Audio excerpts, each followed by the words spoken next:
The conception of social safety developed by your collective thinks in the following categories: global historical process, subject of the global historical process, that is, who governs. From the standpoint of this conception, the current domestic and foreign situation in Russia, the loss of meaningful prospects by Russian society, the collapse of the economy, the geopolitical challenge, the war in Yugoslavia, how is this all seen? You said domestic and foreign policies. There is also global politics, which few people are aware of. Therefore, what is now happening in Yugoslavia, many scientists, sociologists, politicians say that this is the model of the development of events in Russia. But it is not enough to say that this is the model. It is necessary to reveal the essence, to reveal what lies at the core of this model. Let's turn to the following term, Cold War. Many politicians, sociologists, scientists say that Russia suffered a defeat in the Cold War, and our compatriots simply indifferently listen to these words Cold War, that is, without delving into its essence. Let's take a closer look into what a Cold War is. A war at all times has very specific objectives. This is the seizure of raw material, energy and human resources of other countries and peoples, nations. This is what the word war means. Objectives of war can be achieved in various ways. The consciousness of ordinary people is used to perceiving a war when shells explode, tanks move, people die from bullets and shrapnels. If this is not the case, then it seems to people that there is no war. But this is not true. The point is that the objectives of war can be achieved in other ways, but not only through a hot war. This way is the conduct of information wars, or they are also called Cold Wars. These Cold Wars have been fought for centuries, even millennia. And now, a very specific information war is being waged against our homeland, which is called Cold War. The objective of this war is to seize our energy and human resources. Why is there a necessity to seize raw material, energy and human resources? The thing is that we are now living in a time when the natural resources are coming to an end on planet Earth. This is not only in the opinion of our specialists, but also of Western ones. In particular, you can read Jacques Attali, the former advisor to the President of France, François Mitterrand, and later he was the president of the European Bank for Reconstruction and Development. In his book named Millennium, Winners and Losers in the Common World Order, he describes the situation approximately as follows. Africa is a lost continent. There is nothing there except the South Rhodesian diamonds. In Latin America and South America, there is Chilean copper, and there is something in Venezuela. That's it, there is nothing else there. In North America, natural resources are extremely limited. That is, they are not enough there. As for Europe, all natural resources were finished there long ago. It is obvious. And the prosperity of Europe is based on the fact that Russia provides it with raw material. In the Middle East, they have oil. China, natural resources are also limited, not sufficient. Japan lives on everything imported. Australia is a sheep pasture. So we went over the countries and continents. And there remains a rich place on the planet Earth, where all these gas, oil, aluminum, nickel, gold, iron, zinc are present. We have all this. Heaven failed to take these resources during the Great Patriotic War, when our fathers and grandfathers defended the independence of our motherland. They, journalists, Western politicians, the world behind the scenes, switched to the waging of information wars in relation to our motherland. After the Great Patriotic War, the National Security Council Directive 20/1 of August 18, 1948, was issued, which clearly defined the objectives for the destruction of our motherland. Subsequently, this directive was improved. That is, it was modernized, and before perestroika, it took the shape of the so-called Harvard Project, where social technologies for the destruction of our motherland were developed. The Harvard Project has the same objective, and the way to achieve this objective is as follows.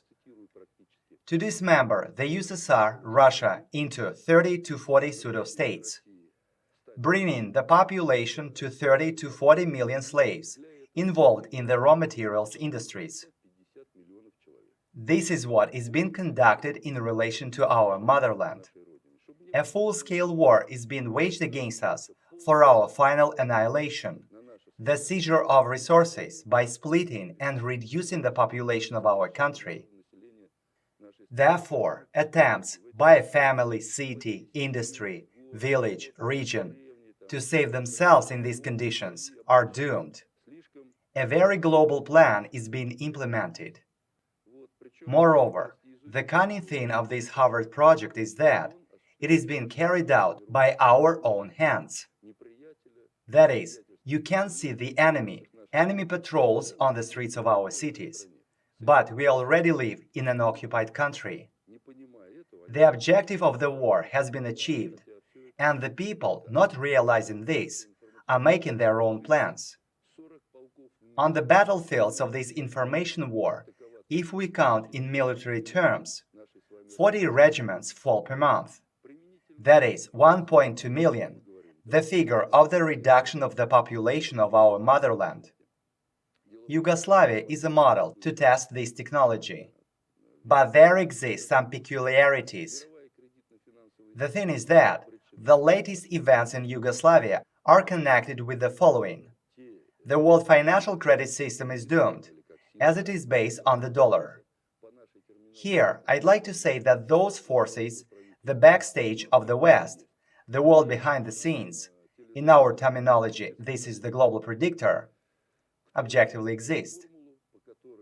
Now, I will ask the viewers a simple question. Which ones of you know the formula according to which $1 now costs 24 rubles and a few kopecks? Where is this formula? Where does it come from?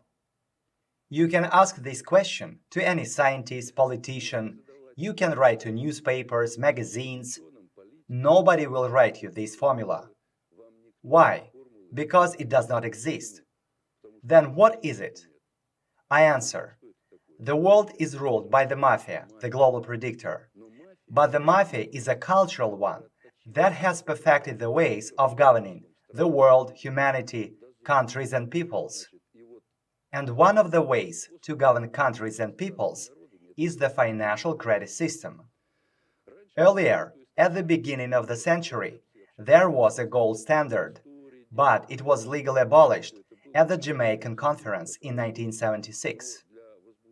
So, since 1976, the parity of currencies has been determined by Rothschild fixing procedure, which concludes in the fact that twice a day, in one of the London banks after breakfast and in the afternoon, 5 people have a get-together. These people represent 5 clan financial families of the world, headed by the Rothschilds. These are 2 London banks, 2 Credit Suisse banks, and the Nomes of Zurich. On the basis of their own free will reasoning, they decide what the parities of currencies should be. There are certain procedures. Everything is described in detail. Those who wish can read. I will tell you that this is pure free will reasoning. Therefore, in these conditions, they can make any state, any bank, any person rich if they want. Or they can pull down any state or person, because the financial credit system is a means of governing over countries and peoples. Why did I tell you all this answering your questions? What is happening in Yugoslavia is happening for a reason. The thing is that the dollar is not backed by anything. It is a soap bubble. The dollar mass keeps on accumulating, and someday the bubble should burst. And the world government, the global predictor in our terminology, is now carrying out a global operation to shift the world financial credit system from the dollar mass to what they introduced, the euro. Now, while the euro is circulating in non-cash transactions, there is an accumulation of it going on. People are getting used to this currency, and subsequently, the dollar will collapse. But what needs to be done for this, the collapse of the dollar? Can you imagine what will happen on planet Earth if this collapse takes place uncontrollably all of a sudden? So, it is necessary to prepare everything in advance. The country of the dollar is the United States. Can you imagine what will happen to the USA when the dollar is brought to collapse? Such cataclysms will begin there. Therefore, the global predictor is preparing, shaping public opinion for the oncoming collapse of the United States of America, along with its entire financial credit system based on the dollar. That is, by bombing Iraq, the USA turned the Islamic world against themselves. And what is now being carried out in Yugoslavia is shaping the rejection of the United States of America. And when this is accepted and implemented, everyone will say, "Serves you right, villains." So the preparation of public opinion is underway. It seems to me that the situation will not be seen as holistic if we don't consider all those troubles, all the negative global and Russian moves. They cannot be torn away from the cover operation under which the global expansion against Russia is being carried out. This is the fight against communism. What is communism in terms of the conception of social safety? Many people associate the word communism with Marxism, with Leonid Ilyich Brezhnev in our country, who spoke about confidence in the future. So, there is a word, and there is the meaning that it carries in itself. The words such as commune, community, communication have the same root with the word communism. Russian people have always strived for a communal way of life in villages, and in cities there have always been artels. In this sense, the Quran says, "Be a community that calls for what is good, urges what is right, and forbids what is wrong. Those who do this are the successful ones." That is, normal people have always strived to live normally, in privacy, in communication, where everyone has the opportunity to live with dignity and prosperity. This is what should be understood by the word communism. There are teachings that deliberately distort the idea of a private life order. And in this sense, we say that Marxism was purposefully introduced in Russia in order to realize this distorted idea. Moreover, it carried another task at the global level. The thing is that the global predictor, at the end of the 19th century, realized that the capitalistic system removed the bans from the process of people's consumption of material goods. Under the class system that existed before capitalism, that is, counts, princes, ordinary people could not consume much. But capitalism removed these bans, and many people rushed to consume as they saw fit, as the capitalistic system allowed them to do so. This led to what? People rushed like locusts to devour the earth. The owners of the planet realized that something had to be done in order to restrain the consumption process, and Marxism turned out to be beneficial to them. Why? Because Marxism ensured the restrainment of the process of consumption of goods by many people. But we say that two of the three sources, the three components of Marxism, two of them, turned out to be poisonous, erroneous. Why? The first is the erroneous formulation of the fundamental question of philosophy. What is primary, matter or consciousness? We revealed this in the conception of social safety. And the second component is Marxist political economy. It is metrologically inconsistent, as there is no measure in it. One should look at these things through the terms of higher mathematics, although in our conception, this is considered on the basis of linear programming. Now, I would like to ask the viewers a simple question. You have come to the warehouse where the product is. And how, according to Marx, will you separate the necessary product from the surplus one? Where is the measure? How can this be done? How to determine necessary labor time? If this is not done, then everything else is fiction. This is exactly what is in Marxism. The famous economist Leontiev could not solve the input-output balance equation that would ensure the formation of an integral model of macroeconomic systems. This is done in the conception of social safety. How?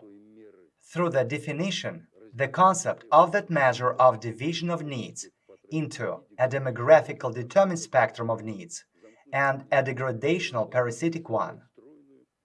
This made it possible to solve the input-output into industry balance equation and create a precise mathematical model of macroeconomic systems that can be implemented in society without a crisis. What happened next? Ineffective governance over the country, inefficiency in this global confrontation that you are talking about, and the result that we have today. The period of building a private society in our country, which we call socialism, is also heterogeneous. One period, this is what we had under Lenin. Another period, under Stalin. After that, Khrushchev. If we talk about this without a holistic understanding, it will not be clear. We have such a work named How the Proletarian Revolution Won in Russia, a Peasant Country. So the global predictor, realizing its plan of restraining the consumption process, had to shift the processes that they launched in Russia in 1917 onto the entire planet Earth. You remember there was such a theory of world revolution, the so-called permanent revolution, and this permanent revolution was suppressed by Lenin, having signed the Treaty of Brest-Litovsk, for which he was destroyed by the global predictor. Next, Trotsky was to take up the banner of the permanent revolution. But Trotsky fell ill and the governance over the country was intercepted by Stalin. The period of Stalinism differs from the rest of the period of building socialism in the USSR, because Stalin carried out an independent policy that opposed the policy of the global predictor. Nevertheless, on the whole, it corresponded to the intentions of the global predictor. Why? Because there was no comprehension of Marxism. In 1952, Stalin wrote the work Economic Problems of Socialism in the USSR, where he spoke about metrological inconsistency, and this work factually became a death sentence to Marxism. He said that it was time for us to abandon the Marxist terminology, which did not correspond to the actual state of affairs, and set the task for scientists to develop this process. So, people do not understand what the word communism is in essence vested with. They mistake other things for communism. Now, in relation to Russia, they did not intend to build any bourgeois democracy. It was a powerful global maneuver to shift and prepare our society again to the return to building Marxism on a new theoretical platform. Social democrats came to power in Europe, in Germany, England, and the bourgeois left. And this process is also underway here in our country. This allows, at a new level, starting to build a model that would ensure the restrainment of consumption processes on planet Earth by this global mafia. And in parallel, a number of tasks are being solved, including the transition to a new financial credit system that will help be disconnected from the United States of America. In this sense, the future of the United States is very problematic. Do you want to say that our oligarchs, our big capital, will get what's coming to them? Right, they are doomed.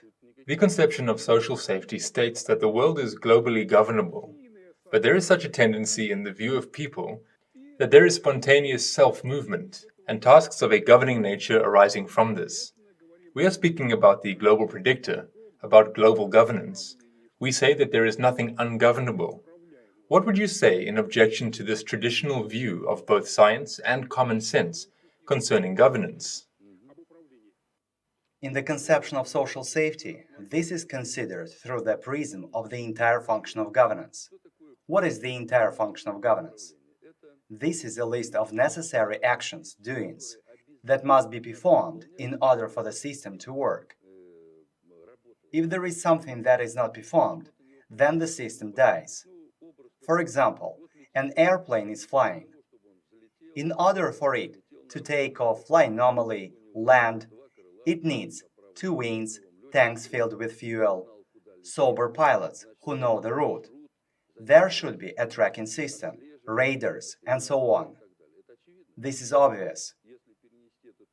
If we shift this image onto the state, we are also flying. We have fuel, reserves of natural resources, a route has been chosen. If something is missing, the system dies. In this regard, I ask the question, are we still alive? Does our state still exist? Hence, in relation to us, these elements of the entire function of governance are performed. If they were not performed, our country would simply crumble. We would be in chaos. There is such a famous work by Ilya Prigozhin named Order Out of Chaos. This work is about the shift of certain processes that exist in reality in the physical world onto the social system.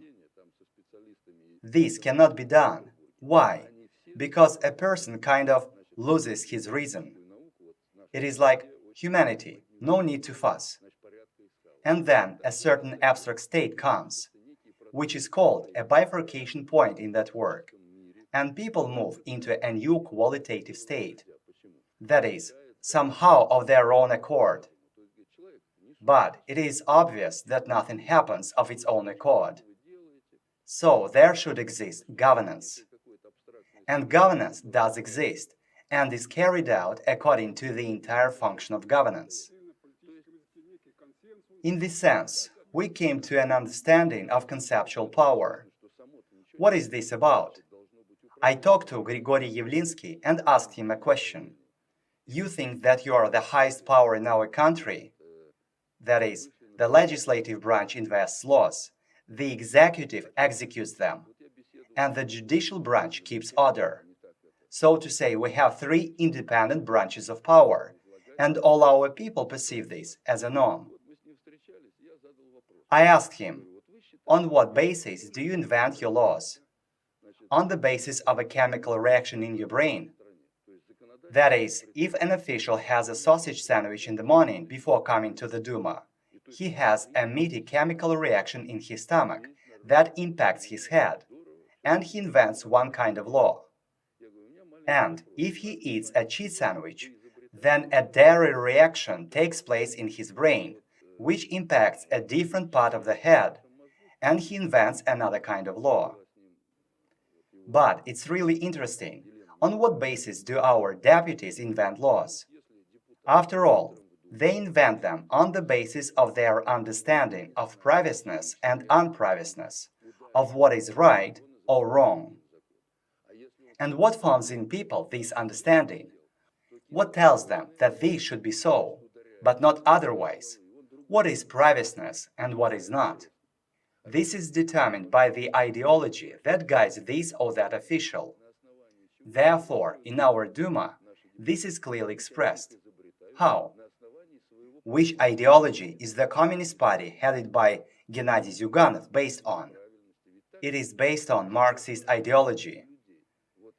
Vladimir Zhirinovsky's party, supposedly, on the democratic one.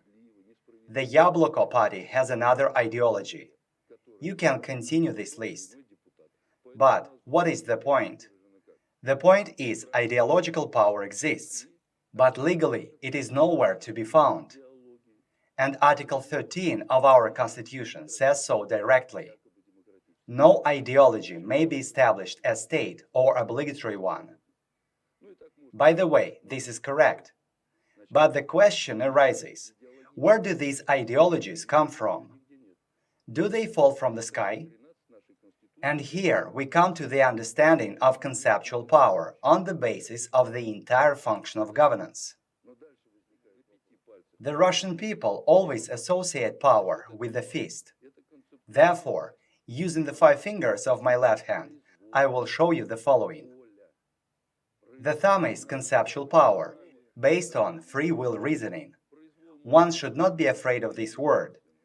Free will reasoning can be dobro-nravious or mal-nravious, but it certainly exists. Conceptual power poses a question. People, how are we going to live with each other? One free will reasoning, supposing from above, God, says, people, let us live in a dobrest Pravious way, respect the elders, take care of the younger generation, the weak, work together. What has always been considered Pravious in Russia since ancient times? People, let's live according to God. Another free will reasoning, directly the opposite, the satanic one, says, I will reign over all of you, and you will be my slaves. Like this. So, if this free will reasoning has to hide its intention, then it will not directly tell people about its plans, it will hide them. The index finger is ideological power, which packs the design of conceptual power in a beautiful wrapper. There can be as many wrappers as you want. That is, there can be as many ideologies as you want. This is called pluralism. These wrappers are now freedom, human rights, etc. Conceptual power based on Praviousness does not need to be packed into anything. It states everything directly. It is one for the comfortable perception by people, in those images and forms acceptable to them. Moreover, it is improved depending on the development of mankind. And then, on the remaining fingers, comes legislative, executive, and judicial powers. And we are deceived with ingenious simplicity when they tell us about 3 independent branches of power. But they do not tell us about ideological and conceptual powers. However, they are objectively present in society. As Plutarch said, you who rule are a subject. If we do not have our own conception and our own ideology, then we live according to someone else's reasoning. And this alien reasoning is realized in relation to us, according to the alien conception, the alien ideology developed from abroad. This is what we name agents of influence. All this is not as simple as it may seem. This does not mean that our politicians were summoned and told, here are dollars for you, so you go and destroy the Soviet Union. It is not like this. This is accomplished with our own hands, through the fooling of the people. After all, we began our conversation with the fact that an information war is being waged against us. And what can be a weapon in an information war?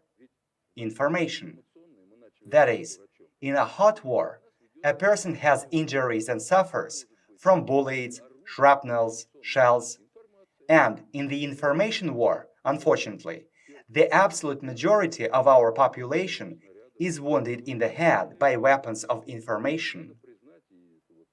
Some are deceived by some religion, some by some false teachings, etc.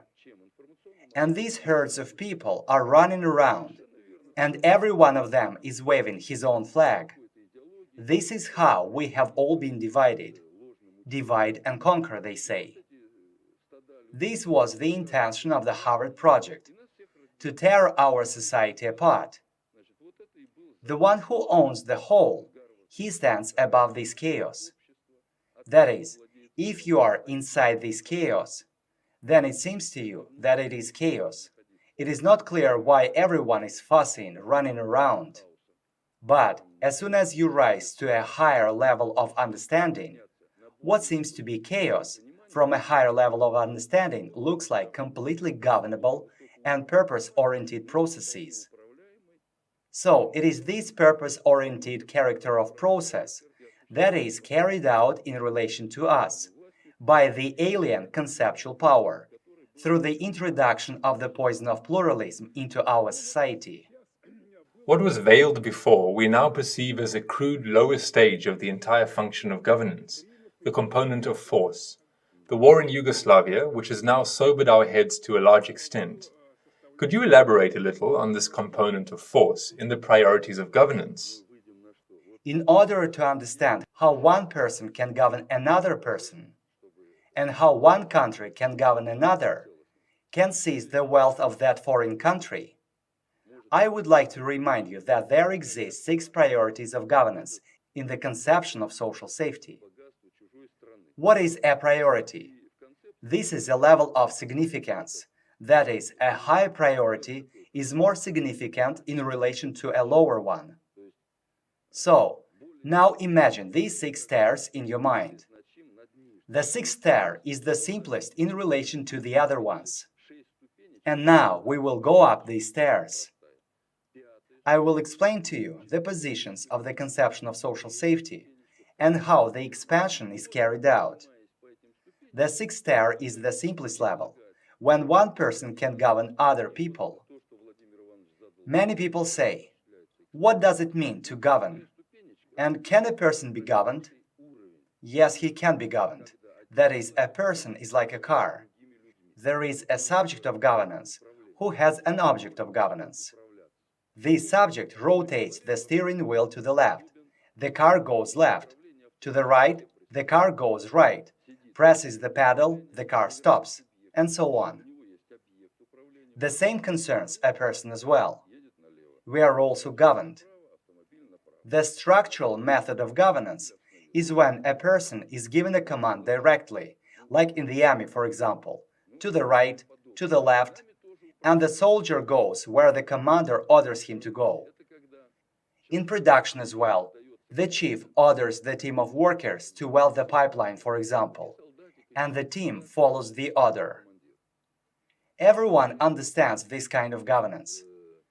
But there exists structureless governance.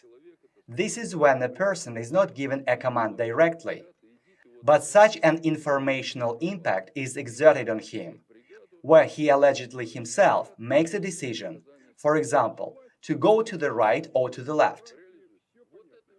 Astrological forecasts are a simple example. For instance, they say on TV that we do not recommend that Leos and Virgos make financial transactions tomorrow, as tomorrow is an unfavorable day for them. Both Leos and Virgos will follow this in a statistically predetermined way. With the help of such actions, of mediated informational influence, it is possible to activate the purchase of the dollar, the sale of the dollar. It is possible to activate the activity of trading exchanges, and so on. This is a structureless method of governance. And it turns out that with such a structureless method of governance, it is possible to exercise governance over both individuals and millions of people and states as well. Unfortunately, many do not understand this, but it does exist. This is a hidden mechanism.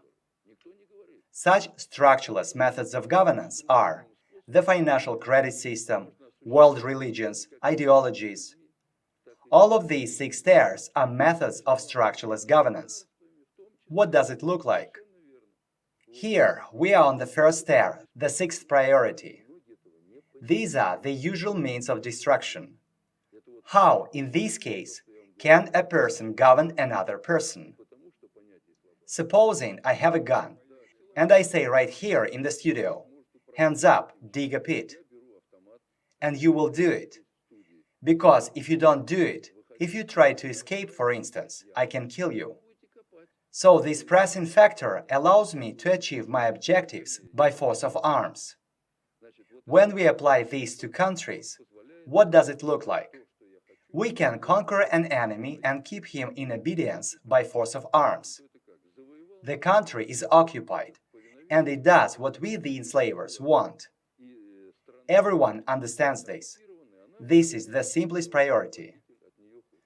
And once the governors of antiquity realized that just as one can conquer quickly, so one can suffer damage quickly. The fifth stair is a weapon of genocide. This is as a Russian song goes. You don't need a knife for a drunk man. You pour him a little and do with him what you want. The oldest method is alcohol and drugs. It was enough to introduce the leader of a tribe into a state of binge, and he was ready to sell his tribe into slavery. The most impressive example in human history is the Spanish conquistadors.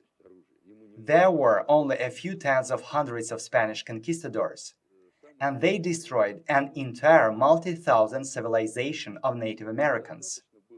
And it is known that this destruction was carried out on the fifth and sixth priorities. That is, they got the leaders of the tribes drunk, got others drunk, and then they were annihilated on the sixth priority. Hardly anyone knows that they extracted this fire water even from the barrels of their weapons. That is, they used guns as moonshine apparatuses. Why am I telling you this? Look at what is happening in the vastness of our homeland. Outright alcoholic genocide. Look at the circle of our friends, acquaintances. What is happening in villages, cities? Russian men are openly alcoholized. Our girls smoke. Such people kill not only themselves, but also future generations. That is, those children whom they will bear. This is a terrible genocide. Well, where are these Indians now? In their own country, they live on a reservation. Nuclear blackmail is a modern genocide. This is also a tool of influencing the minds of people. So, it is as though you do not need to think about anything. Live today. Do not think about tomorrow. Do not think about your children, your grandchildren, and so on. This is what is now unfolding in the vastness of our motherland. I think the next step is the most interesting one. I want to give you the following image. A leader of a tribe can get out of the state of long-period binge. A drug addict can eventually somehow get clean. An even more stable result over time is provided by the use of more advanced weapons. We are going up to the fourth stair. This is an economic weapon. The essence is very simple. They lend money to the leader of the tribe, and his children and grandchildren will also have to pay his loan back. With regard to our motherland, we see that now our governors have borrowed such an amount of money that in order to pay the interest on the borrowed amount, our whole country has to work for 10 years for free. How does it look from the point of view of the theory of governance? Some boys from the IMF come to the boys in the Kremlin and say, "Do you need money? We will give you money, and you will return to us a little more at interest." And they also say, "We will give you money on condition that you carry out reforms in this and that field, and so on. And we will give you this money so that you invest here, there, and there." And the question arises, who governs the country? The boys in the Kremlin or the boys from the IMF? The answer is obvious. This is how structureless governance is carried out from the supranational level, through their global financial credit system.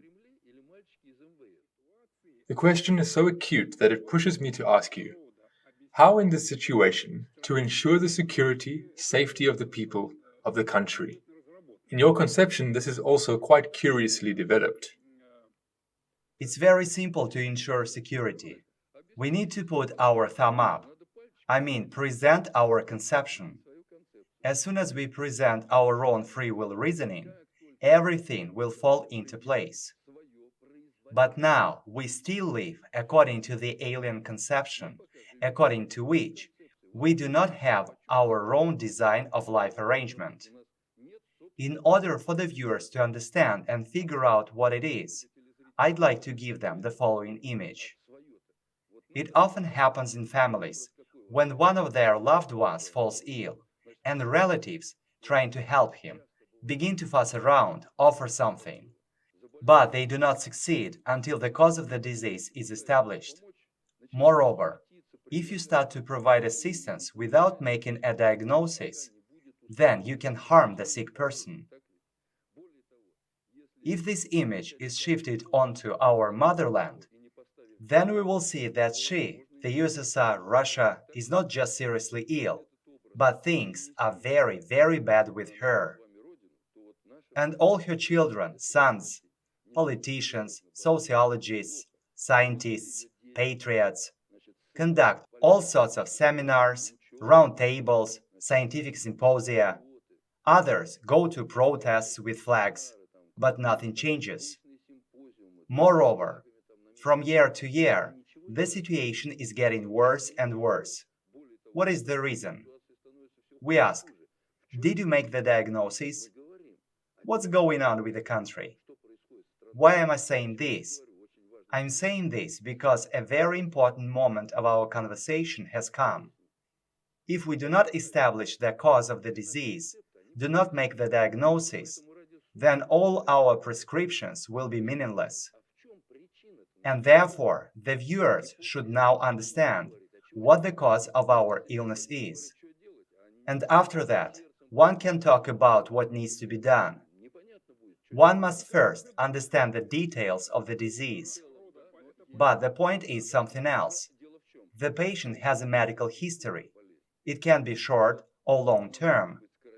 In fact, our medical history is of a very long-term nature. I want to say that when the cause is established, a course of treatment is prescribed. And the course of treatment is not always pleasant. That is, sometimes, in order to recover, one needs to drink bitter medicine. Otherwise, the disease will not be cured. And sometimes, it is necessary to remove the affected area of the body. There are such bitter pills that the conception of social safety offers, and our society needs to drink them, because without understanding this, we will not come to anything positive. We have already shown one pill. This concerns Marxism. And look how many prisoners of Marxism there are. Sincere and honest people who say, after all, that was a good time before perestroika. But then the question arises, why did this ideology, the teaching of Marx, not prevent the collapse of the country? They say that Gorbachev is a traitor. Yes, he's a scoundrel. He betrayed everyone. But is this teaching of Marx all-powerful?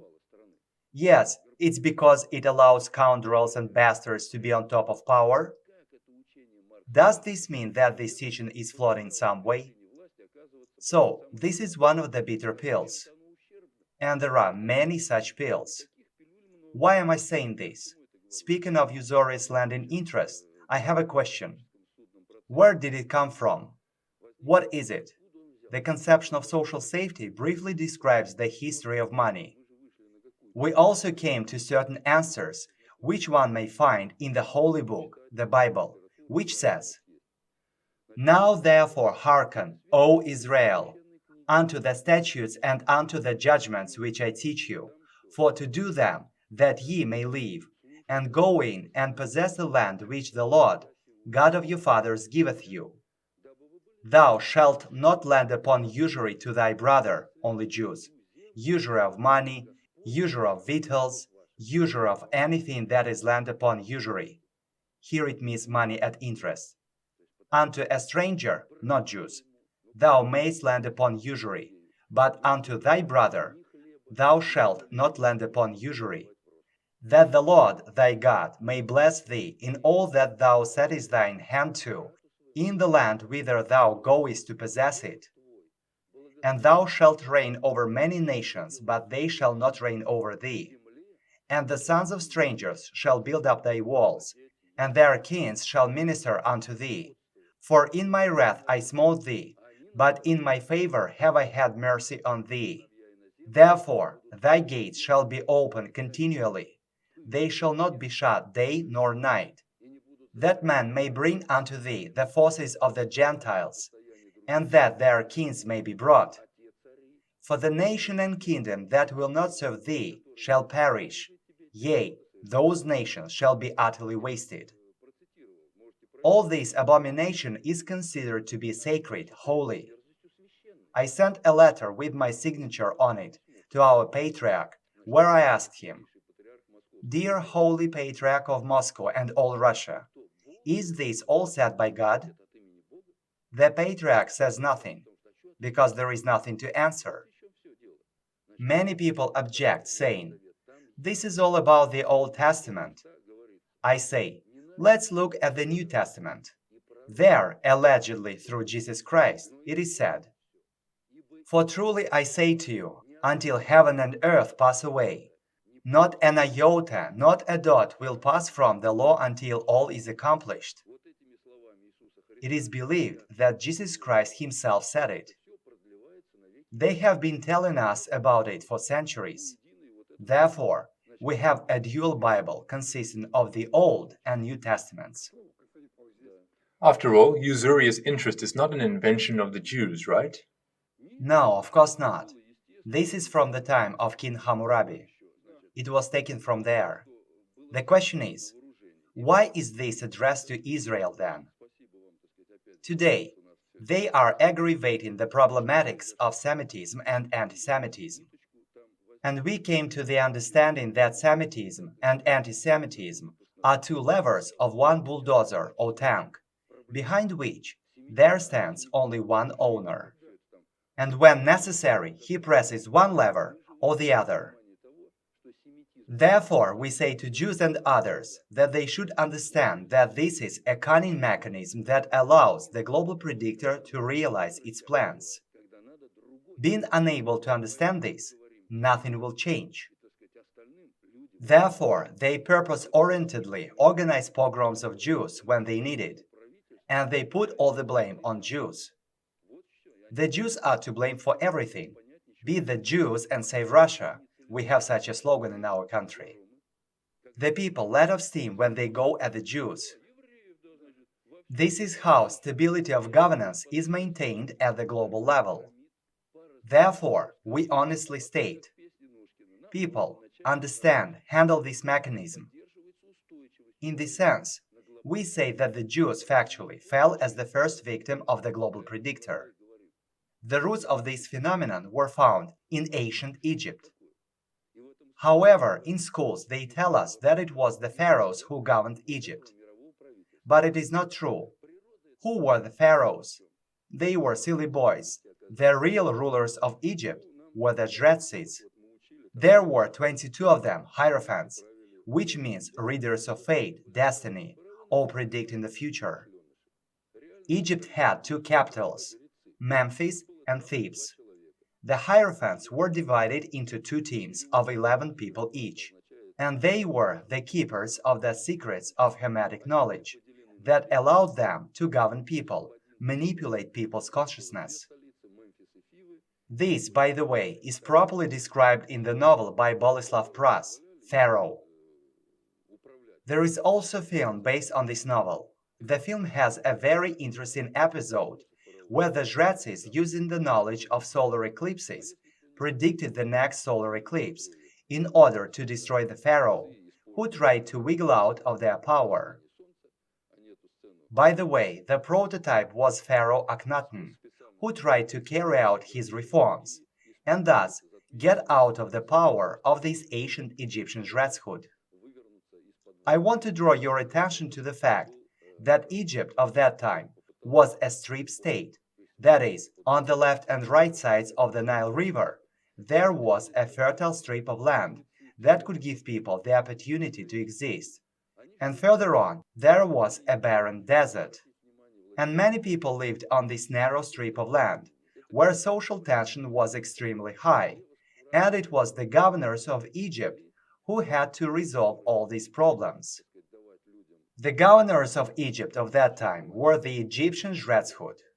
Therefore, objectively, it occurred like this, that it was the social tension in this region of the planet that prompted the ancient Egyptian Jretsis to develop a doctrine of resolving this social tension at the expense of other peoples, nations.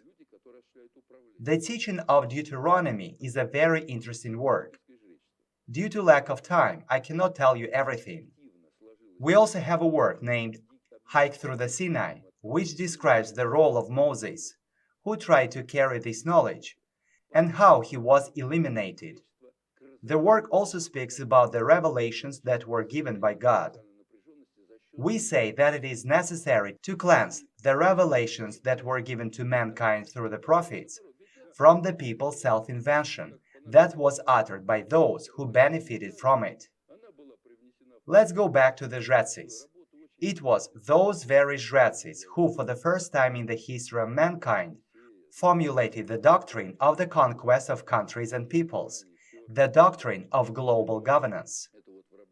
The Bible was translated into Russian in 1878, that is, almost 900 years after the christening of Rus. When the general of the Russian General Staff, A.D. Nechvalodov, read everything, he said, "Excuse me, gentlemen comrades, this is the conquering doctrine that claims global domination." He wrote the book From Ruin to Prosperity back in 1906, where he pointed out that this was a strategy for establishing one's own world order and capturing other countries and peoples through the financial credit system. Egypt was the center of concentration of governance, which extended its influence on other countries and peoples. And there was a very long process of subjugating other countries and peoples to one's own interests thanks to this doctrine.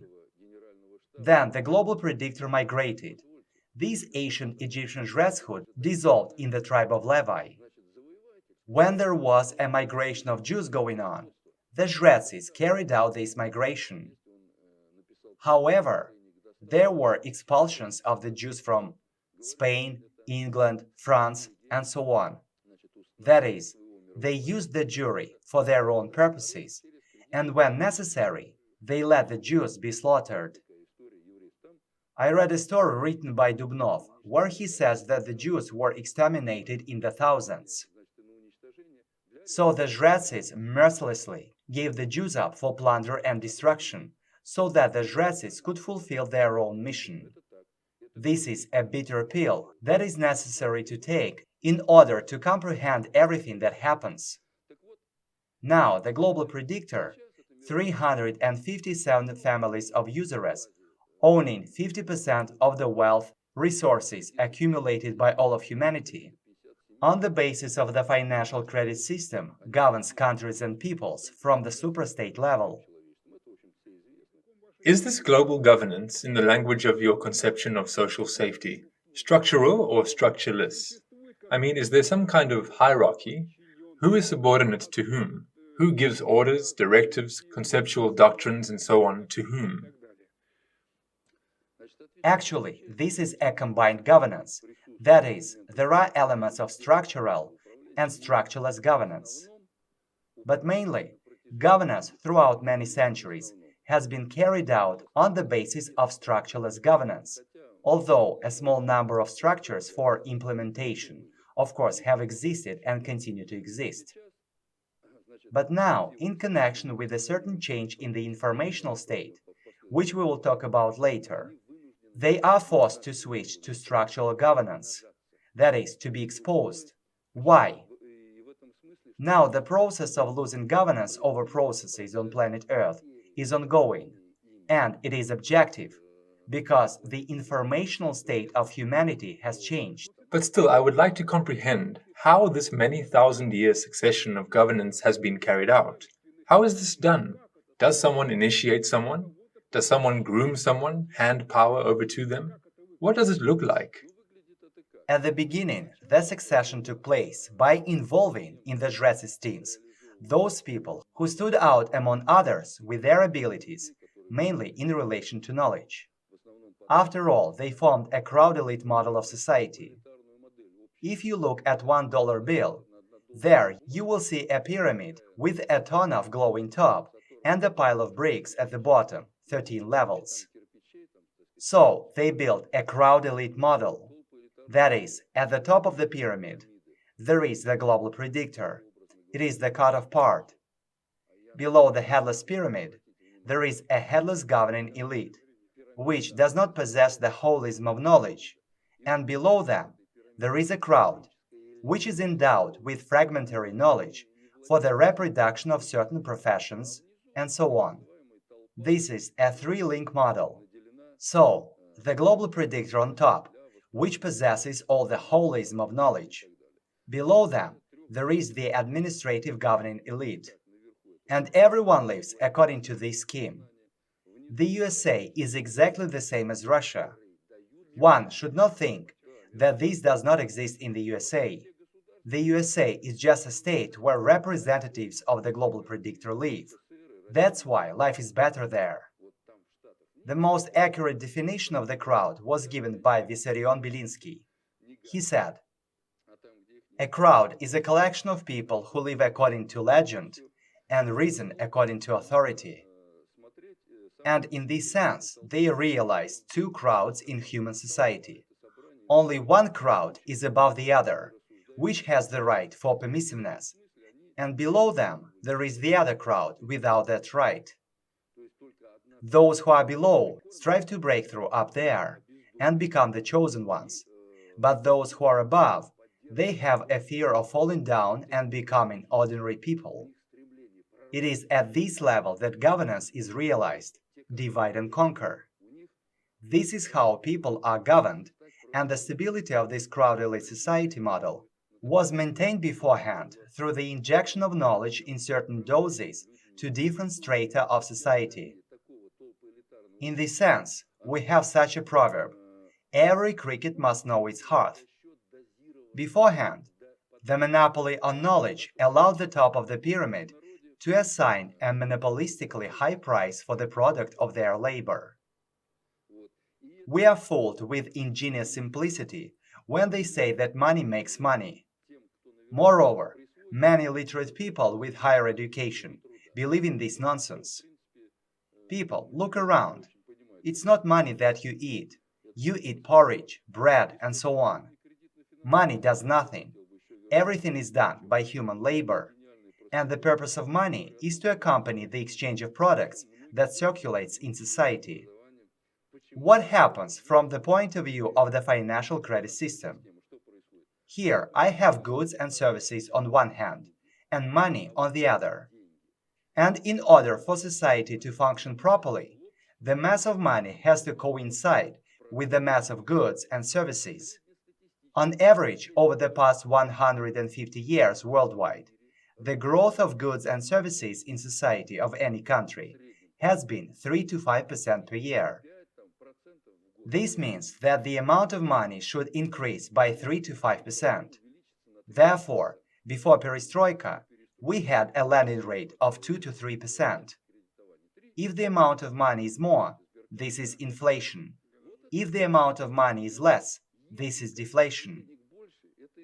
During the period of perestroika, goods and services began to fall. The national economy was falling apart, and the lending rate was 60%. And at the beginning of perestroika, it was 200 to 400%. What did this lead to? This led to the fact that now our entire economy is destroyed. Moreover, they divorced the process of accompanying money from the product exchange. And what does product exchange look like? For example, those who make harvesters come to a bank and say, "Give us money." And those bankers answer, "Listen, don't bother us with your harvesters. We make money here. That's it. There is a gap between the people. In Japan, for instance, lending rates are 0.2 to 0.5% per annum.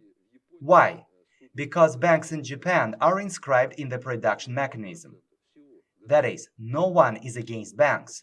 No one is against money.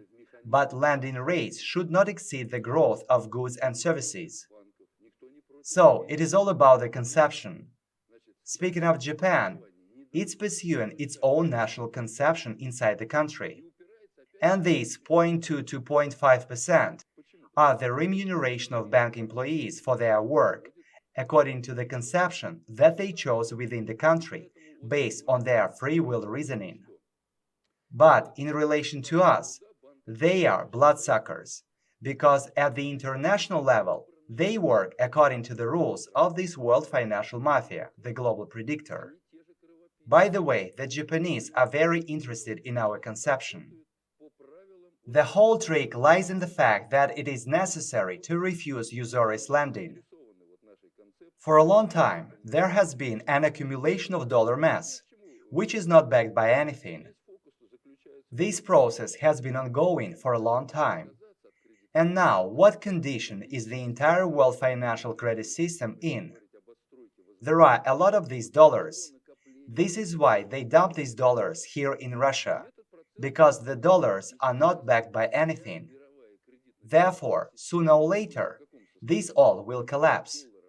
For this reason, now the global predictor is building a different financial credit system in advance, as a result of which the USA as the carrier of the dollar will collapse.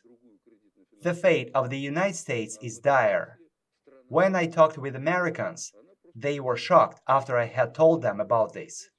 You have already said that Jews were chosen as the instrument of world global governance. Question. Judging by the names of our Jewish oligarchs, the current situation turns out to be financially more effective for them than for other Russian nationalities. How does this relate to their role in global governance that you are talking about? Yes, they were chosen as an instrument. But when this instrument does not cope with the tasks entrusted to it, it is destroyed. This is why the situations with Semitism and anti-Semitism are being aggravated in our country now. In other words, resentment is ripening among the people. The Jews are purposefully exposed as those who plundered our country, i.e., bankers, Khodorkovsky, Berezovsky, Gusinsky. The Jews are to blame for everything. Therefore, one must comprehend this. Entrepreneurs are being shot now, so annihilation is ongoing. The global predictor, unlike all its previous maneuvers, is now carrying out another one. They are now carrying out the shift of the element base of governance from the instrument of Jewry onto Scientology. The fact is that the teaching of Ronald Hubbard makes it possible to form a certain type of psyche. One of the works of the internal predictor of the USSR is devoted precisely to the teaching of Ronald Hubbard and is called "Come and Rescue Me from My Disbelief." Speaking of the teaching of Ronald Hubbard, it allows one to purposefully form a certain type of psyche. And such people who have gone through the auditing procedure are highly effective, that is, they work very well. They say that the former Prime Minister of Kirienko has done it. Yes, this is an attempt to check how it will work. Pay attention to the fact that no matter how emotionally someone treats Kirienko, he is above those who make speeches reading a piece of paper, right? And at the same time, there is something about him, something so unusual, alarming. From the point of view of information processing, as he makes a speech in front of people without reading paper, he looks different. He masters answers to a range of issues. This looks attractive. But the point is that the Church of Scientology, or the teaching of Ronald Hubbard, is based on a deceptive worldview system, which we will talk about later. Let's move on to the next stair. So that people will not be able to figure out how they are plundered, how they are alcoholized, how they are killed in bandit showdowns, inter-ethnic conflicts. there must be some kind of smokescreen. For these purposes, there exists the third priority of generalized means of governance. What is it? These are world religions, various world ideologies that allow a person to be put into a mode of self-governance, so that, guided by these dogmas, he does what the owner needs. Using the sincere faith of people in God, the world religions were the instrument of fooling. When the religions exhausted themselves, the fooling of people began to be carried out on the basis of secular ideologies. One such modification was Marxism, which we have already discussed with you. Many people in our country are now guided by one or another understanding concerning God. In the book Dead Water, it is said that God as a supermundane reality exists. And this is demonstrated through the entire function of governance, through the description of the work of the intellect on a priori intellectless elements, through the description of the processes of the triunity of matter-information measure as a whole in the universe. This sounds unusual now. This can be called the highest reasoning or information field of the universe.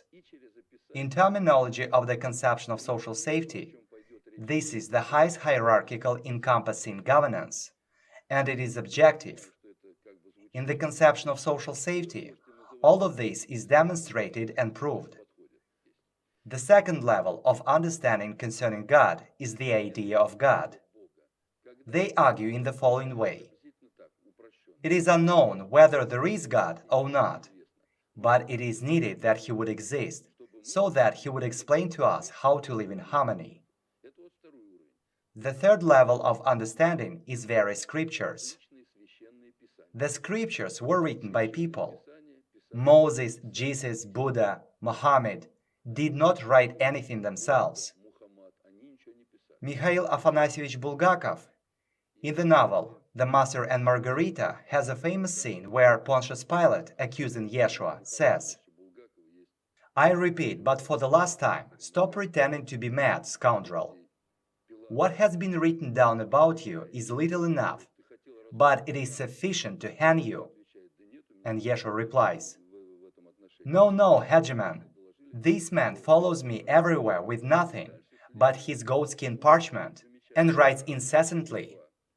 But I once caught a glimpse of that parchment, and I was horrified. I had not said a word of what was written there. I begged him, 'Please burn this parchment of yours.' But he tore it out of my hands and ran away." This phrase cost Bulgakov a lot, because he lifted the curtain over a terrible secret. Between what Jesus Christ himself said and what his disciples understood, there is a big difference. We are presented with the teaching of Jesus Christ in the form of the four Gospels. The word gospel means good news. We have four pieces of good news from Mark, Matthew, Luke, and John. And we say, where is the good news from Jesus Christ himself? Why are we given only the biography of Jesus Christ, which is set out in these Gospels? I ask our viewers not to get the wrong idea and think that we deny everything in the Gospels. No, there are good and right things there. So it turns out that there are many such Gospels. Why was it exactly these that were chosen? By the way, why didn't they set out the Apocrypha either? We found the Gospel of Jesus Christ, which is translated into English. There is one stored in the Vatican, and the other in the Austrian National Library founded by the Habsburgs. Read and compare what Jesus Christ himself wrote and what his disciples wrote. Evaluate for yourselves and find the truth. So, the scriptures differ from what Jesus Christ actually said. He said that one has to live according to God. We must be able to discern and recognize the voice of God and what He tells us through the language of life circumstances. We were also duped by the fact that they told us that paganism, polytheism, and idolatry are one and the same. Ancient Rus was pagan, but it was neither polytheistic nor idolatrous, because the Russians had the god Vishnu, from the Russian word for the highest, the idea of whom people had in different guises. That is, the hypostasis. What is it? For example, now I'm sitting here in plain clothes, talking like a scientist. But if I wear a military uniform, I will be a military man. But I remain the same anyway. The same concerned Vishnu, who was presented in the form of Perun, the god of fire, war, etc., in different guises. But God was one. Rus was neither polytheistic nor idolatrous, but it was pagan. What is meant by paganism? Many associate paganism with polytheism, idolatry. But this is not the case. And in this sense, Jesus Christ was also a pagan. Why? Because he saw the manifestation of God in the language of nature. Everything that surrounds us is the language of God. God is everywhere. That is why he said, "You look and talk to God through the living language that surrounds you, and do not become obsessed with the scriptures. The scriptures are dead." The fourth level of understanding is various religions. Religion in Latin means connection, a connection with God. Let's not go further into history. Let's recall the Northern Ireland conflict, the troubles between Protestants and Catholics. This conflict took place although the Protestants and Catholics have the same Virgin Mary and the same Jesus Christ. Let's look at another scripture, the Quran. Iran, Iraq. Shiites, Sunnis. The scripture is one, but the religions, the understanding of how to communicate with God are different. Or let's look at what is happening in Yugoslavia. There are Catholics, Muslims, and Orthodox Christians killing each other. And now let's look at Russia, which is a multinational country. If the people do not achieve the understanding which I'm talking about, sooner or later we will wash ourselves in blood. And all our politicians say, "Let the clergy figure it out." We say, "Excuse me, why do they have to figure it out?" The clergy, priests, muftis, archbishops, mullahs, etc., are the ones whose views on God are formed on the basis of scriptures, religious dominations, and things like that. In Russia nowadays, many of our fellow citizens rush to the priests with candles in their hands. Our people believe that they will help them. They will not help the way they did not help in 1917. What ideology was dominant in Russia until 1917? It was orthodoxy, autocracy, and nationality. At that time, there was no radio, no television, no newspapers. And in every village there was a priest. And this army of priests should have prevented the tragedy of the people. But it failed to do so, because the people saw duplicity, i.e., in words one thing, but in life another thing. I have an old mother. She was born in 1907. She is from a family of old believers. Now she is 92 years old. I ask her, "How was it before the revolution?" She answers, "You know, my son, what did we see? As it goes in the saying, during the sermon, the priest does not mind staring at a lady." That is one thing in words, but another one in life. So it is a fact that it was the people destroying churches. Why? Because the people saw this duplicity. Tsar Nicholas II had everything in his hands: the police, the gendarmerie, the army. He could have just lifted a finger to put things in order in the country. But as a result of such inaction, he renounced the governance over the country. So, what did we get in the country? As a result of the inaction of the Tsar, his abdication, and the inability of our clergy to reconcile, unite the people. A father went against his son, a brother went against his brother. These are all facts. We are now touching on the sphere where people have the most sacrosanct, the most intense emotional experiences. Let's pay attention to one of the sides of the conception of social safety, which says, "Man, everything that you hear, reconsider it. Handle it yourself and do not entrust to any other the work on your own thinking." So, we have already talked about Marxism. Many people say that life was better then, under pseudo-communism, under Marxism. At the time, all the mass media were in the hands of the CPSU Central Committee, i.e., in every workshop, in every military company, on every ship, there was a primary party organization, 18 million party members. And we say, why then, in August 1991, did they collapse like a house of cards within 3 days, and no one could oppose anything? This means that there was a flaw somewhere in the system, the party. We have already said that the flaw in Marxism is in the erroneous ideology, and religion also is enclosed into this conceptual power. As for church power, it is enclosed into this conception. In relation to the Bible, a dual ideological complex was developed, the Judeo-Christian, at the top of the crowd elite model, i.e., Judaism for the chosen by God, and below, Christianity. And this dual ideological complex is governed by the very top. Judeo-Christian ideology was the leading one, distinguished by high efficiency in comparison with others, because for the first time in the history of mankind, it became the center of concentration of governance. That is, according to the entire function of governance, they, for the first time, put forward, in the vector of objectives, the goal of domination over all countries and peoples. And there was a very long process of this domination.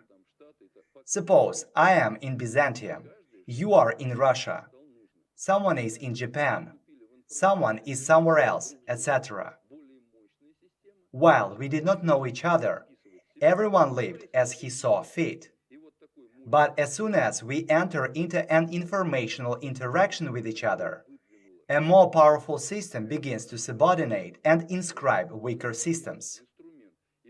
And for the first time, the ancient Egyptian Dreshood became such a powerful system, which put forward the goal to conquer other countries and peoples. They developed a system and an instrument with the help of which they began to carry out their expansion, and it all lasted for hundreds of years. After all, it is also important to comprehend that we, Russians, were taught to think in terms of 5-year plans. But as soon as you realize everything and understand that there are 50-year, 100-year, 1000-year plans, everything will immediately fall into place. In Egypt, there was a Battle of Kadesh in 1274 BC, i.e., more than 3,000 years ago. Ramses II lost this battle. The pharaoh's troops were defeated by the Hittite troops. In honor of his defeat, Ramses II left a monument there, which says the following: "Everyone thinks that I lost, but within the next 3,000 years, everyone will see that I won." He lost on the 6th priority, but on the first one, the conceptual one, he won. So we move on to the second stair. The second stair is information, this is history. Analyzing the cause-effect relationships on a small piece of time and making a decision based on the analysis of these cause-effect relationships, probability of error will be one thing. If we expand the time interval of the analysis of the cause-effect relationships, then the probability of error in decision-making will decrease. That is, the longer the considered time interval, the more the probability of error decreases. From the point of view of governance over countries and peoples, and the history of our country, let's look at the following. Now, we are told that Sergei Kirienko is to blame for the default. If he had not spoken on August the 17th about the default, then now the reforms would be in full swing. We say, where did Kirienko come from? He appeared thanks to Chernomyrdin. And where did Chernomyrdin come from? And he appeared thanks to Gorbachev's perestroika. Where did Gorbachev's perestroika come from? It came from Brezhnev's stagnation. Where did Brezhnev's stagnation come from? We answer, from the darkness of Marxism. Where did the darkness of Marxism come from? From the fog of idealism, monarchism. Where did all of this come from? This came from Byzantium. Where did Byzantium come from? From Rome. Where is Rome from? And so on and so forth. In the book Dead Water, we looked into the global historical process as just a particular process in the evolutionary development of the biosphere of the Earth. For what? To minimize the error in our decision-making. Why is this done? Actually, we should be living on Earth naturally, running barefoot in the dew and drinking clean water, breathing clean air in the forest, basking in the sun. But we began to create a technosphere in the system, concrete buildings, railways, electric trains, etc. Can the ecosystem survive in this technosphere? That is, where is the limit? How will we develop further on? And the roots of all environmental disasters lie here. After all, one can say that driving on asphalt is good, and walking on asphalt is good. One does not stumble. So, let's asphalt the whole Earth. What will happen then? Then we will just disappear. Why? Because there will be no leaves, grass, all of this has to grow somewhere. And the question arises about proportionality. Where is the limit of creation and satisfaction of ever-growing material needs? Therefore, in principle, the global predictor solves this problem simply. They get rid of excess people. I suppose many people know about the theory of the golden billion. That is, now there are 6 billion of us on Earth. The global predictor believes that there should be 1 golden billion. These are the chosen ones. There should be a 2nd billion in order to serve them. Well, the 3rd billion is allowed. This is an auxiliary billion, a population of dunworms, which poke around at their daches, preparing plots of land for future planters. This is according to their conception. I mentioned Jack Attali before. One should read his book. This is pure Satanism. You know, we all make our own plans. But according to the agenda of the global predictor, we are excess people. Do you accept this? I think not. Therefore, here is the question. What should we do if our designs' intentions do not fit into theirs? This means that we must present our intentions. This is what we do. Factually, we all live in a global slave civilization. So one day, the slave owners of antiquity realized that the best slave is that slave who does not even understand that he's a slave, but enjoys his chains. Imagine a slave, a collar around his neck chained to a gallery, with an overwatcher keeping an eye on him. In that situation, the slave owners had to think about how to increase productivity. Besides, a slave always tried to escape, and therefore, an overwatcher had to be properly fed and paid. What way out did the slave owners find? They decided to give the slave what he wanted. What did the slave want? The slave wanted freedom. But if the slave has freedom, he ceases to be a slave. So what did they do? They created the illusion of freedom through religions, ideologies, They fooled people. All of this is a tool for fooling people. In this regard, Pushkin has the following words: "Grace, if you will, you peaceful nations, who never rouse at honor's horn. Should flocks heed freedom's invocations, their part is to be slain or shorn. Their dower the yoke their sires have won, through snug and sheepish generations. So they graze us like sheep, these spiritual shepherds of all confessions, and share us with the help of the usurious financial credit system." The conclusion is, this is their conception of governance. We all do not live the way we work, but the way we are governed. And the governance is carried out according to the entire function, according to a certain conception. In fact, there are only two conceptions: a satanic one that has triumphed all the time, and we have to pay tribute to it. After all, no matter how emotionally we are indignant, they have steadily governed for 3,000 years, and even more. Whether we like it or not, it is true. They graze sheep also on the historical priority. You know, some of us associate cause and effect relationships from 1917 with Marxism. And this herd walks around with red banners and says, "This is Praviousness." Other people, exactly the opposite, say, "Russia of 988 is holy, the christening of Russia," and so on. And they also walk around with different banners. Some other people state orthodoxy, autocracy, and nationality. But there are others who say, this is not true, Russia is primordially pagan. And the one who implements all this, that one divides these people, divide and conquer. We are all divided.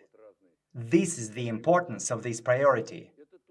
Depending on what period of historical time you present to people and show its attractiveness, people follow this idea. That is, ideologies are formed from the standpoint of history. The essence of the first priority is simple. There is truth and there is lie. If you are faced with a choice, sooner or later you will find the truth.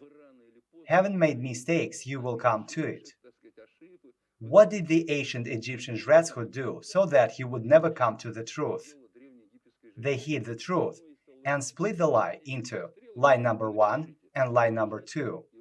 And then they say, people choose. What is primary, matter or consciousness? But the truth is here. Who is right, science or religion? But the truth is here.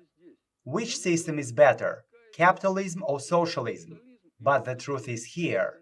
They say, which economy is more efficient, the planned or market economy? But the truth is here. So they put us in an infernal circle. When in these two types of lies, people get lost forever. But in fact, the truth is elsewhere.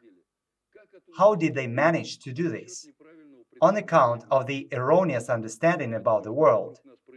We can perceive everything happening around us, either correctly or erroneously.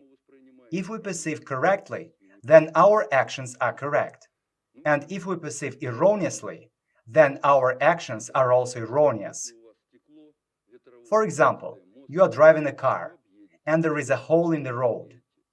If your windshield is clean, if your brain is clear, you will go around it. That is, you will never have an accident.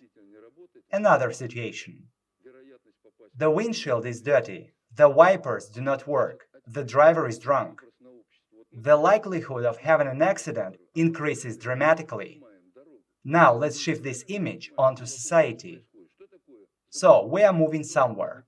About where we are moving, I don't yet speak. Do we perceive the road correctly? That is, do we correctly understand what's happening around us? What are strikes? What are non-payments? Is Marxism right or wrong? What science teaches us to perceive the world around us? Philosophy.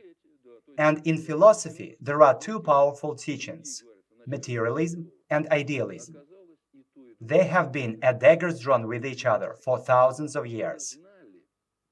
Some say that everything is made of matter. Others say that in the beginning there was the Word. It turns out that both are not true. And the Egyptian judges knew it.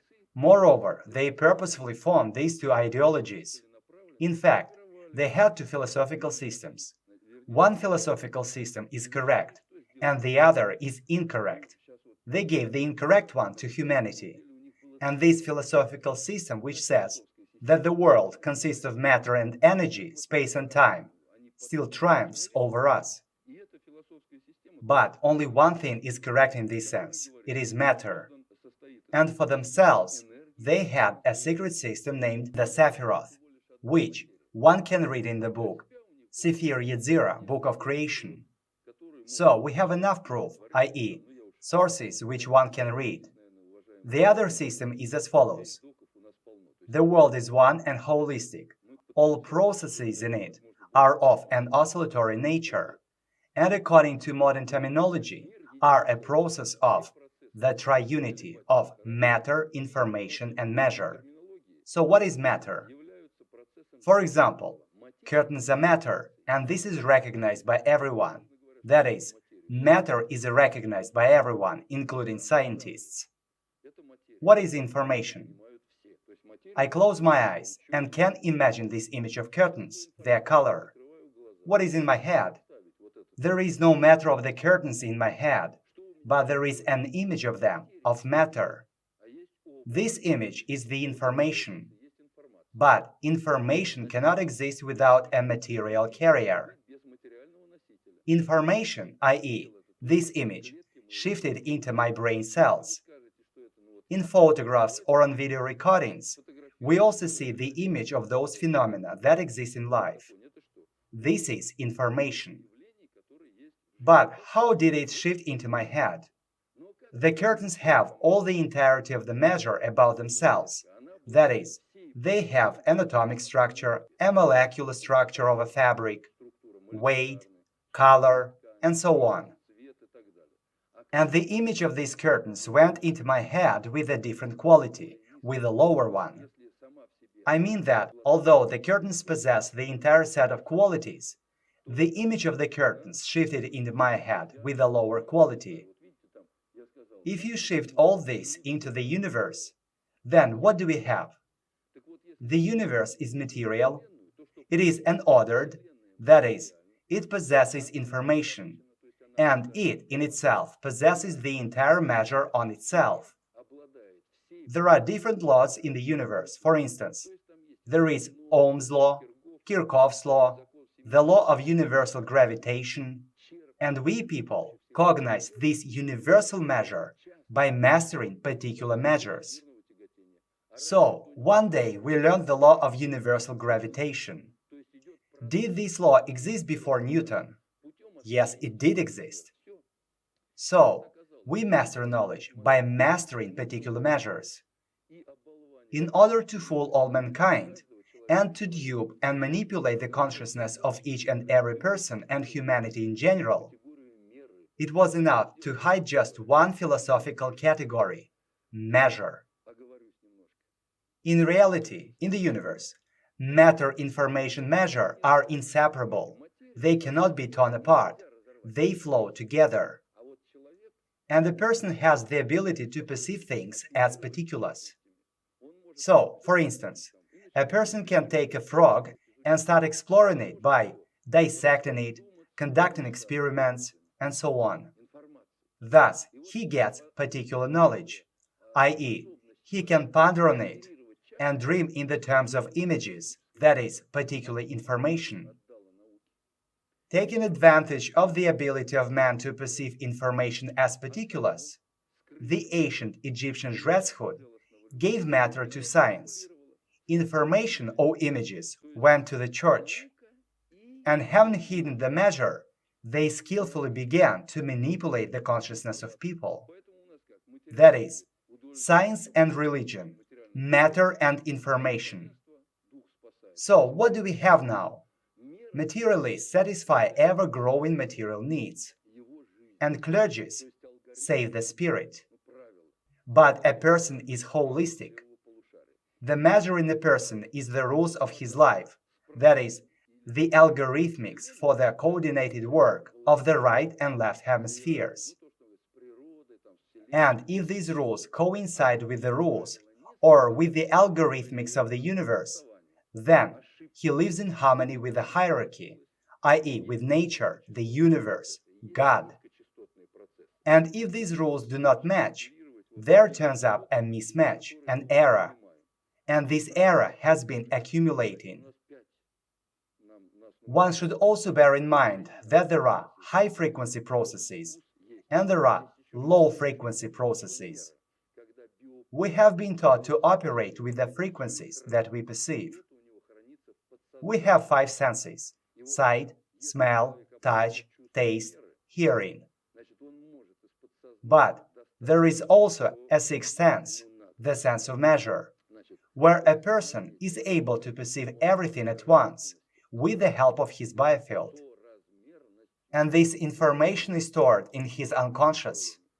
As a person has the sense of measure, he can get from the unconscious what he needs. It should also be noted that knowledge is given to a person according to his nervousness. But nervousness is determined by the co-measuredness with the highest hierarchical encompassing governance. That is, the standards have to mutually correspond. Here is another important point that reveals how people are governed from the position of the first priority.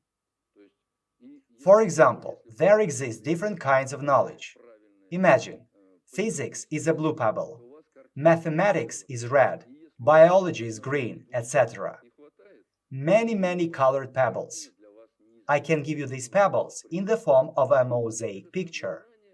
The mosaic picture represents the correct understanding of the universe.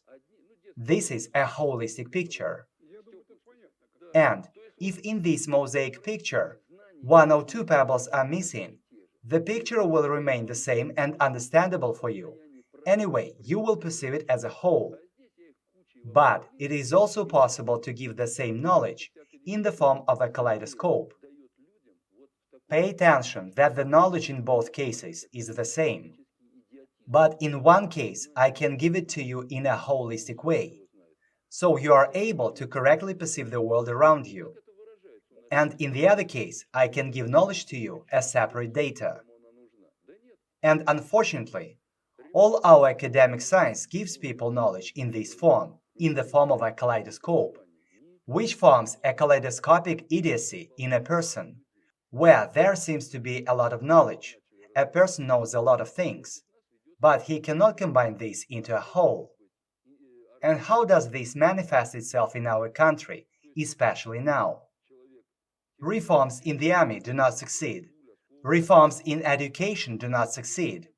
Reforms in the national economy do not succeed, and so on. Why? Because everyone is guided by the particular, but does not understand the whole. All people are sincere, but they all suffer from this kaleidoscopic idiocy, which cannot give them the possibility to perceive the interdependence, interconditionedness of all processes as a whole. There is the highest hierarchical governance, i.e., supermundane reality. Why did this higher hierarchical governance need this grandiose satanic domination on planet Earth? This is not God's creation. God is love, and this is true. You know, as 1 Corinthians 14:33 goes, "For God is not the author of confusion, but of peace, as in all churches of the saints." One cannot attribute the atrocities happening in human society to God. It is people who do this. Therefore, we say that this ancient Egyptian Shredshud, having concealed from people the correct understanding of the universe, fell into Satanism. Why were they allowed to do it? Man is endowed by God with freedom of choice.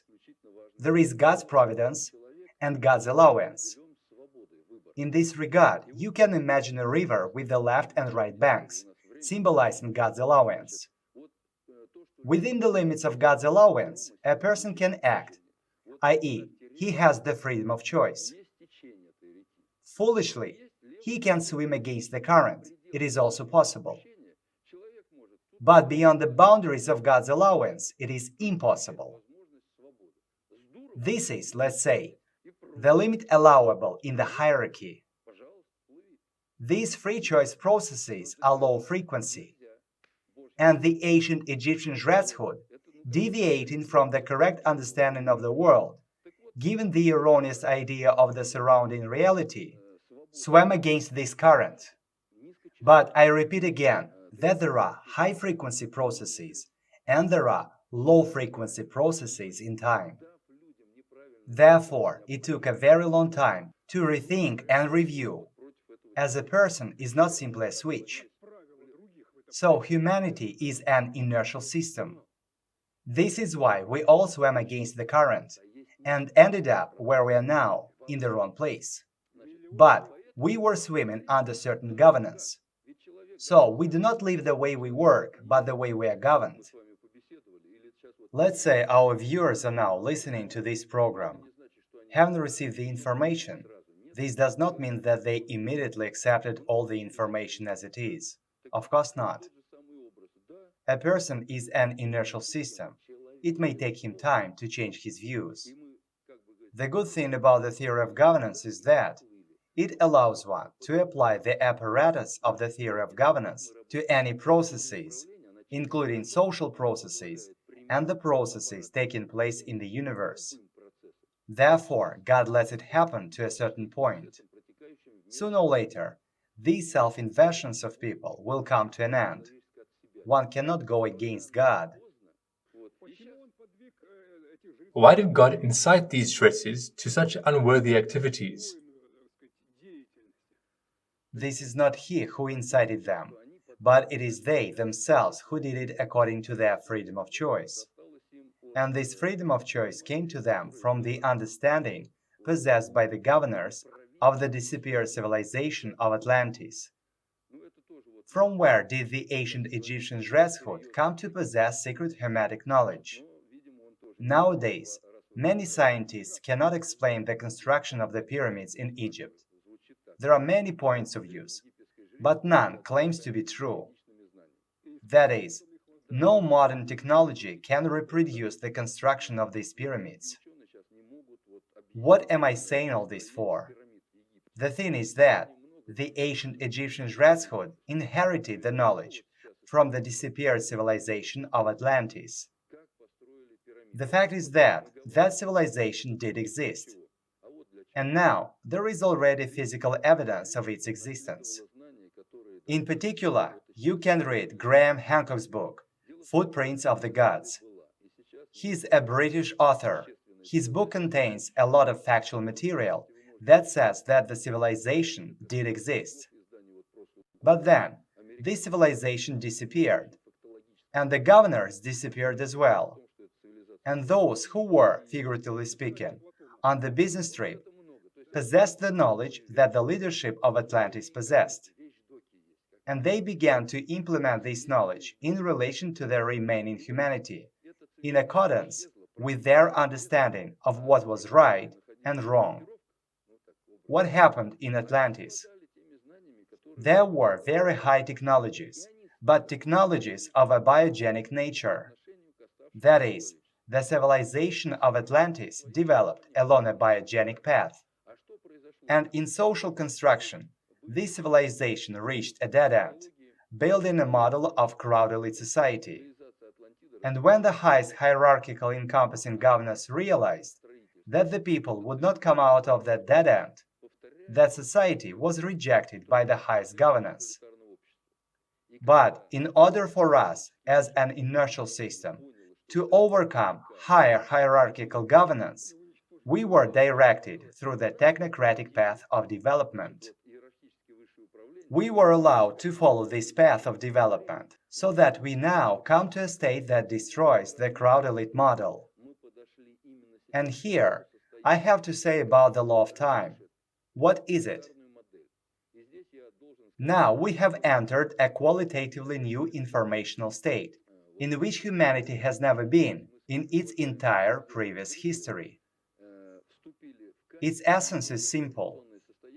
Throughout the life of the present person or generations of people, there is a multi-repeated update of the factology of knowledge, which did not exist before. And the person of today has an opportunity to compare one with another. For example, Ivan was born at the end of the last century here in Barnaul. This Ivan looks through a window and sees a cat creaking. He dies and sees the same cat creaking again. Nothing has changed. So he had nothing in order to compare one thing with another. And now there are a lot of these brands of cars. We don't know all of them. This is not only about vehicles, but also about computers, communication facilities. In other words, a person has an opportunity to compare, correlate one thing with another one.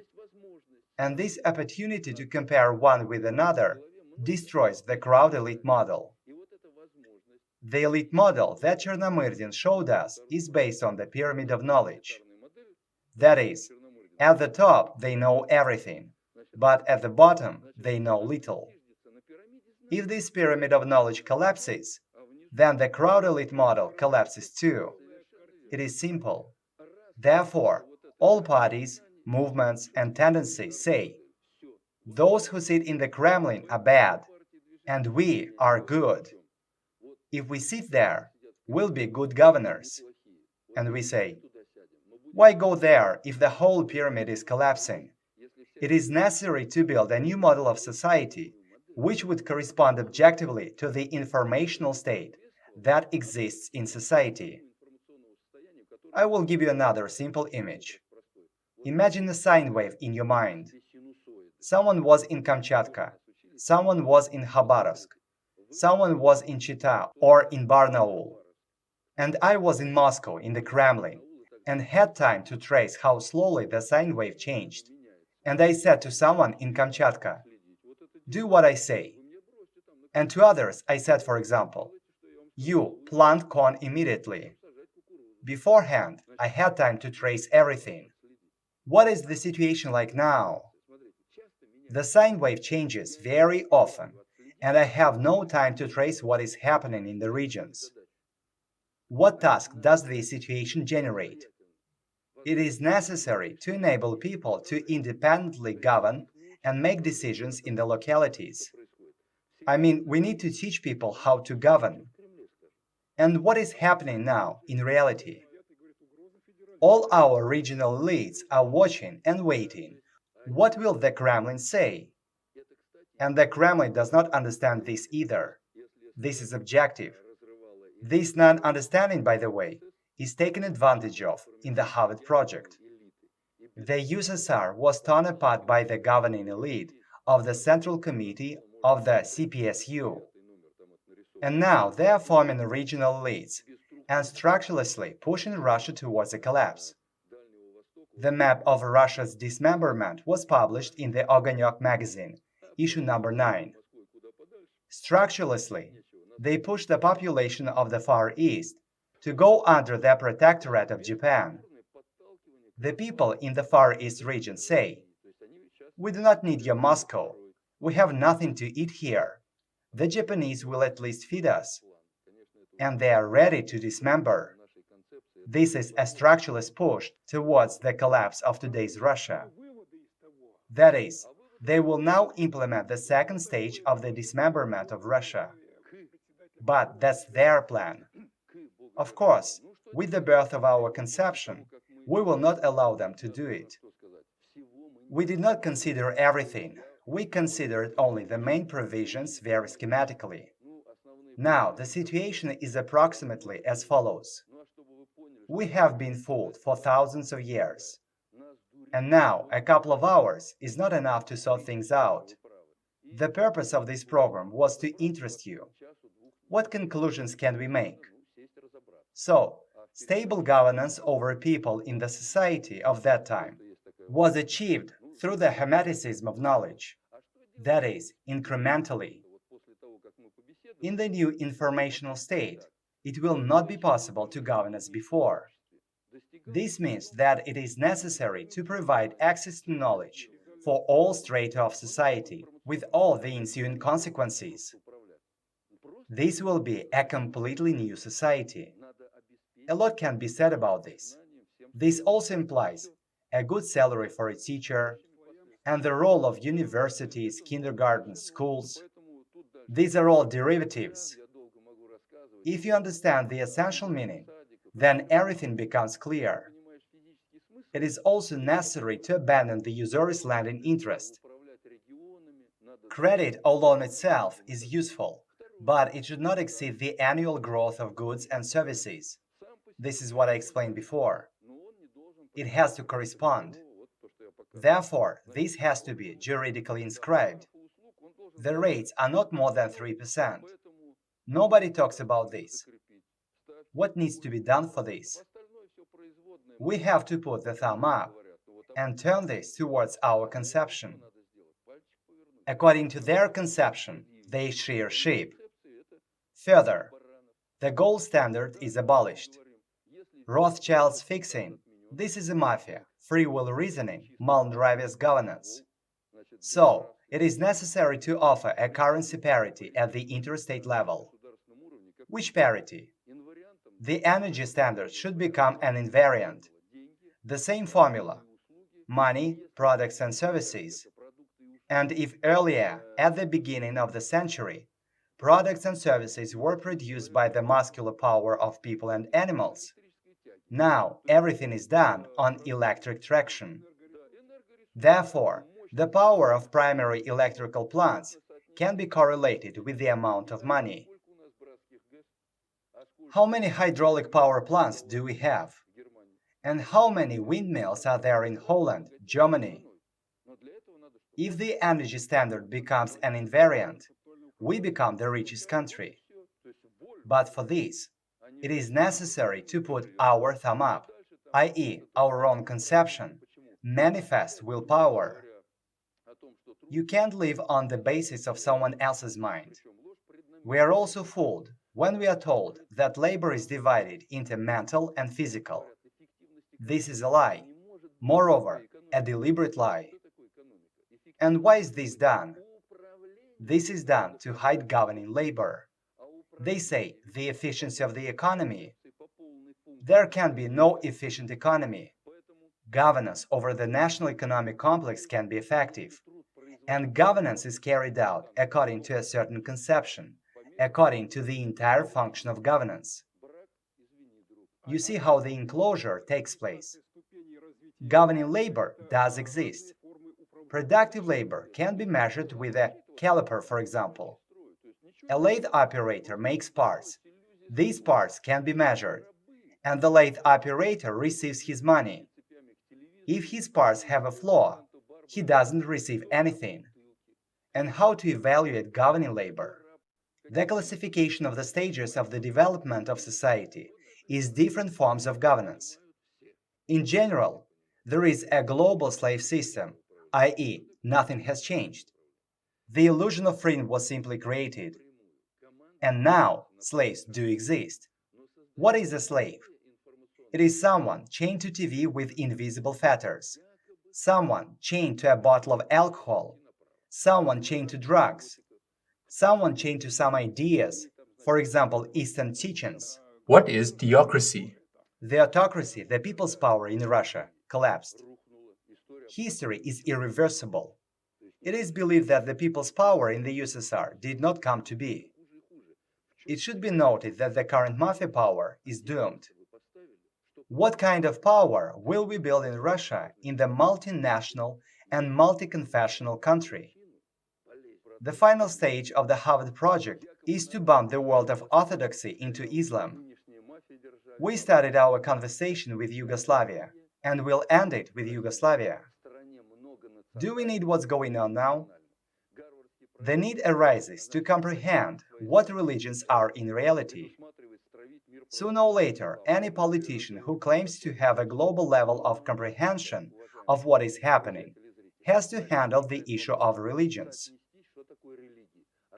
And all our politicians state that it is our priests who have to handle things. And it was not for nothing that I told you about the 5 branches of power. And we state that there is one God, but there are different faiths. That is, the ritual of communication with God is different. But it's not enough to say so. We must endow this understanding with a measure. And we have accomplished this endowing of measure. We have analyzed all the scriptures. We say, people, you were given the revelations by Moses, Christ, Muhammad, Buddha, in which it was said that there exists the highest hierarchical encompassing governance. And then those who governed adapted all the scriptures to their objectives, which became a tool for fooling people. Therefore, we are not against the scriptures, but we need to cleanse the scriptures from the abomination that was introduced into them for the purpose of global governance.